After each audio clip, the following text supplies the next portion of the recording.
The collar should be removed regularly in order to inspect the skin and allow for cleaning. Ensure the patient is lying on a bed with their neck in a reasonably neutral position. This is often best without any pillows. Ask the patient to keep their head still and look at the ceiling. And if you do have somebody able to help, it would be helpful if they support the sides of their head just to aid the patient keeping their head still. The collar is removed by unfastening the Velcro straps on each side of the collar. And then the front section can be lifted off. The skin should be checked for its condition, looking for any areas of redness or pressure marks. Hygiene can be performed using a cloth or baby wipes just to keep the skin nice and clean and fresh. When you're doing that, you may need to reach around to the back of the neck in order to clean that area. Inspect the pads in the collar, and if they're dirty, they can be changed for the spare pads and removed for washing. If this is necessary, you'll need to also take out the back section of the collar.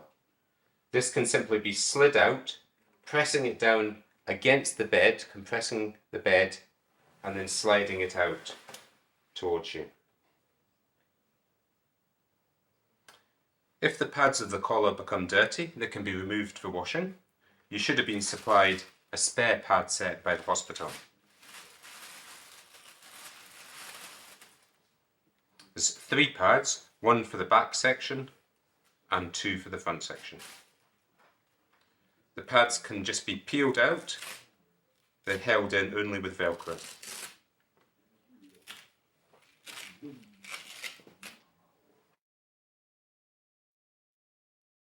When putting the new pads in place, ensure that the dark grey material is against the collar, and position the lower pad, ensuring that the grey circle appears through the gap in the padding. The side of the pad should then come up and attach onto the circle of Velcro at the side of the collar.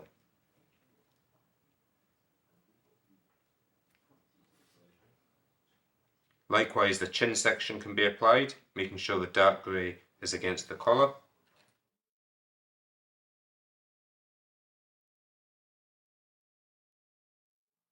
And that attaches onto the Velcro.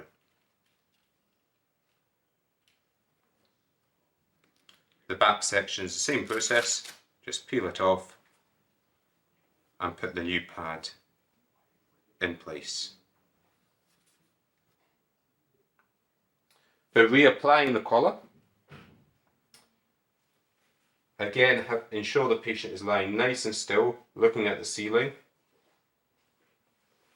Compress the bed and slide the back section in place. Make sure that the strap is about halfway between the bottom of the ear and the top of the shoulder.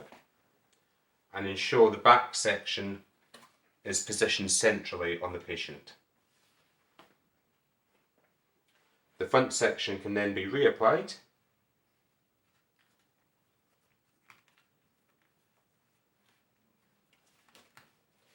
Ensuring that the front section goes underneath the back section if the two overlap.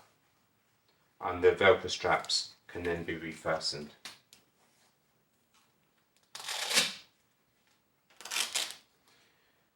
Make sure that the straps are the same length on both sides. In this case, I can see the strap is a little bit longer on this side, so I need to release the straps,